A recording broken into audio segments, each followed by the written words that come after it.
Hey there, what's up? It's Kapsu. Today I'm going to be talking about some of the more advanced stuff that goes into playing your Lightning Hammerdin. Now, I'm not going to be talking about all of the details here, so if you haven't seen the guide over on the Diablo.com forums yet, I'd really encourage you to check that out, as it will clear up a lot of things. The core of the build is a Chaos Champion's Rune, Rally. It reduces the cooldown of your abilities by a second every time you deal damage. Now, what this means for us is that we should capitalize on that and try to maximize the amount of times we deal damage for as high a cooldown reduction as humanly possible. The most important thing for doing this is your ability usage.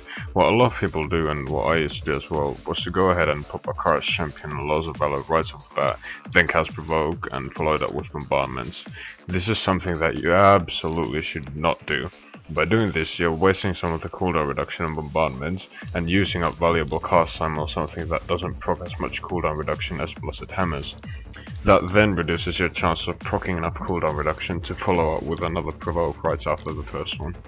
Now, what you should instead do is cast Bombardment before you use your Chaos Champion and Laws of Valor, and follow up with Provoke once you have a fair number of hammers already spinning.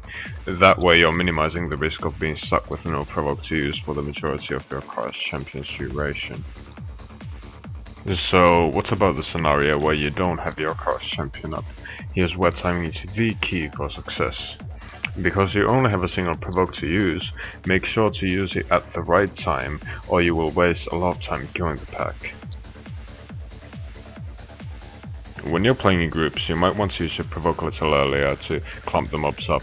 This way your teammates can use the AoE abilities a bit quicker, resulting overall in a faster kill time. Something that's also crucial for maximizing your damage output is to hug the elites you're fighting using the Force Move command. Because Blessed Hammer starts off at the very front of your character, just attacking the mob in a typical manner will cause the hammer to not deal damage the first time around. This in and of itself is kind of irrelevant, as a single hammer can only hit a specific mob once, but the mob can still take damage from the lightning proc of that first hammer.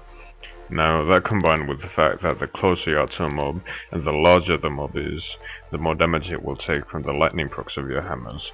This is because the arc from which it takes damage from those lightning procs of your hammers will be much larger. Because the build relies hugely on momentum, try to avoid losing it by any means necessary. Do not get hit by frozen, try to keep some of the casts going while you're moving, etc. One thing you should avoid like the plague is stairs.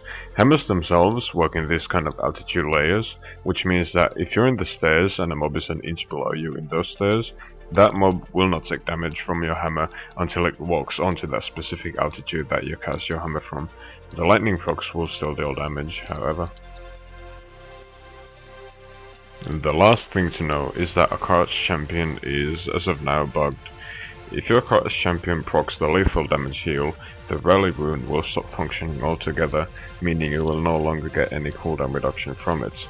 It also seems like the Wrath regeneration stops functioning, but for some reason the attack speed still works. You should try to combat this to the best of your ability by trying to not proc a Chaos Champion's heal until you absolutely have to. So I hope you've gained some insight on as to how the Lightning Hammerdin should be played. By practicing and perfecting your own gameplay utilizing these tips, you will eventually become much more effective at killing stuff and working your way through the tournament levels. Now, if you've enjoyed the video or learned something, I'd appreciate it if you drop a like and a comment, and of course subscribe.